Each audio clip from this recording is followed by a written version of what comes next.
बड़े बड़े सीईओज को मैंने पूछा, मल्टीनेशनल कंपनीज के सीईओज को, कि the person to whom you are paying more than 10 crore rupees per annum in salary, what do you ask them in their interviews?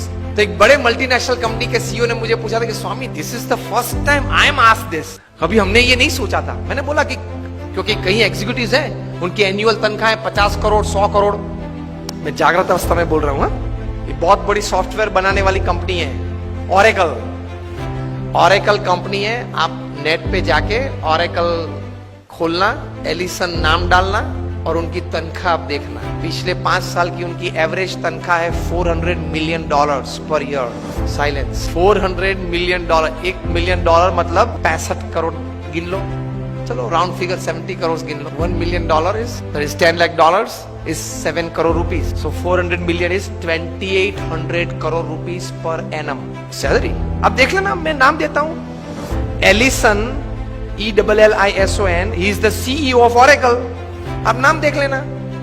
अभी परसों ही आपने सुना होगा सुंदर पिचाई का, गूगल के सीईओ, पर डे की सैलरी 3.5 करोड़। परसों ही न्यूज थे, हाँ 2 दिन पहले न्यूज थे। लास्ट ईयर फाइनेंशियल ईयर की पूरी सैलरी उनकी 1285 करोड़ थी। हम दिल्ली में एक फंक्शन में साथ में थे, मंच पे बैठे थे। मैंने उनको पूछा कि दोज एग्जीक्यूटिव्स हुम यू पे मोर देन 10 करोड़ और 25 करोड़, उनको इंटरव्यू में आप पूछते क्या हो?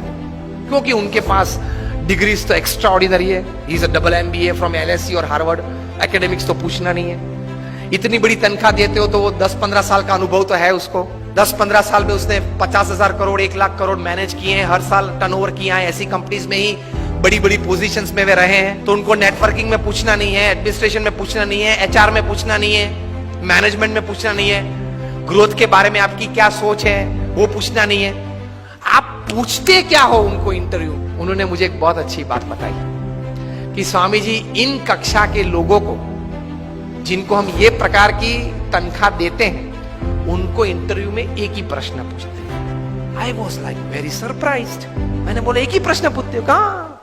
और उनका उत्तर वे 20-25 मिनट तक देते हैं, तभी उत्तर पूरा बनता है। That was more surprising. I said, what do you ask? He said, हम एक ही प्रश्न पूछते और ये पूछते हैं, describe a big failure in your life and how did you handle it. प्रश्न क्या पूछते हैं इन कक्षा के लोगों को? Describe a big failure in your life. आपके परफॉर्मेंस के बारे में हमें कुछ पूछना नहीं है कि मैं पहली कंपनी में था, वहां 200% सेल बढ़ा दिया, दूसरी कंपनी में था, वहां 500% ग्रोथ कर दिया। वो हमें नहीं सुनना है।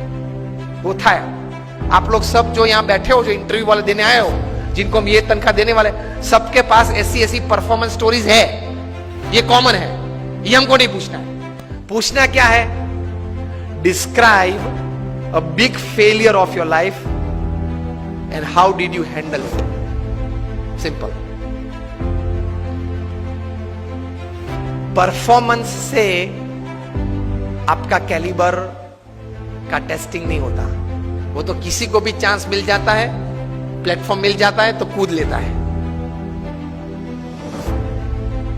How did you handle failure? How did you handle a setback?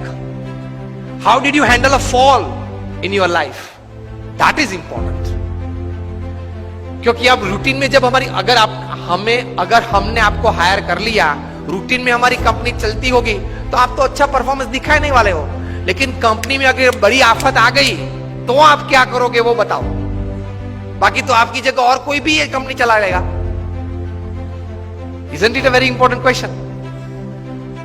उसमें वो मल्टीनेशनल कंपनी के सीईओ ने मुझे बताया कि स्वामी, इसके उत्तर में उसको 20-25 मिनट हम देते हैं और उसमें भी हम ये जांच करते हैं कि किस प्रकार के विचार और प्रैक्टिसेस उसने अप्लाई किए, वो साइड में रखते हैं। किस प्रकार के एटीट्यूड्स उसने उस वक्त रखे, उस पे हम गौर रखते हैं।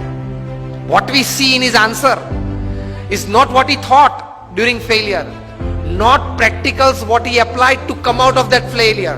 What we see is what type of attitude he kept when he was a failure, when he met failure in his life. तो महान लोग ये परिस्थिति में इस प्रकार के एटीट्यूड रखते हैं। तो इसमें ये बात आती है गम खाने की। ये बहुत बड़ा विचार जो प्रमुख स्वामी महाराज ने दिए, उसमें कई प्रकार के ऐसे अर्थ आ जाते हैं। That is the greatness of life. How do you handle failures? Failure handle में सिर्फ आपका एटीट्यूड, एक ही शस्त्र आपके पास रहता है। हां, ऐसी परिस्थितियां जीवन में आएगी जब आपके मोबाइल नंबर में 400 फोन होंगे, किसको फोन करूं, वो तकलीफ में आ जाएंगे आप। Even if you are the Sahara of thousands of homes, when you are lying बेसहारा in Tihar for 4 years, किसको फोन करूं? उनके मन में भी दिक्कत होगी ना कि अभी 4 साल से 10,000 करोड़ के रुपए के व्यक्ति तिहाड़ में है, किसको फोन करते होंगे वो? मोबाइल में तो होंगे 1000 से ज्यादा नंबर। आपके सिटी के, बेंगलोर के किंग ऑफ द स्काईज जब भारत छोड़ना पड़ा, तब भारत का पासपोर्ट नहीं यूज कर पाए, डिप्लोमेटिक पासपोर्ट पे भाग गए ना। अभी वापस लाने की सब प्लानिंग चल रही है, आएंगे शायद, और अगर मुंह खोलेंगे बड़े बड़े तकलीफ में आने वाले हैं।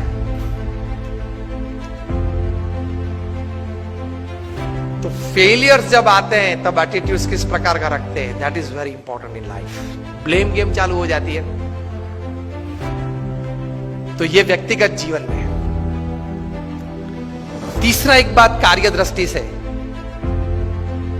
कि कर्म करना हमारा अधिकार है, फल पे हमारा अधिकार नहीं है। If there are 100 things which are in your control that you can effect the end result, there are 1000 factors which are not in your control which can negatively effect the end result. Yes और no? आपने बड़ा अच्छा धंधा चालू कर दिया, लेकिन government की पॉलिसी बदल गई तो? आपने स्टैंड का धंधा चालू कर दिया और गवर्नमेंट ने कैप रख दी, क्या करेंगे? रख दी है, और कहीं कैप्स आने वाली है। मतलब there are thousands of factors which are not in your control which can actually affect the end result। इसलिए श्रीमद् भगवत गीता में भगवान श्री कृष्ण ने लिखा है कि you do your job in the best knowledge and the best practices that you have, and result Lord Krishna says I will decide. आपके पूर्व के जो कर्म हैं, आपने जिस भावना से वो कर्म किया है, जिस स्वार्थ से वो कर्म किया है, जिस एक दोनों को धक्का मार के आगे निकल गए हो, वो सब भी गिनती में तो लेना पड़ेगा ना। वो सब वो हिसाब से फाइनल रिजल्ट आता है। अगर ये बात को समझ ले तो आप कभी डिप्रेशन में नहीं आओगे, कभी स्लीपिंग पिल की आपको जरूरत नहीं पड़ेगी।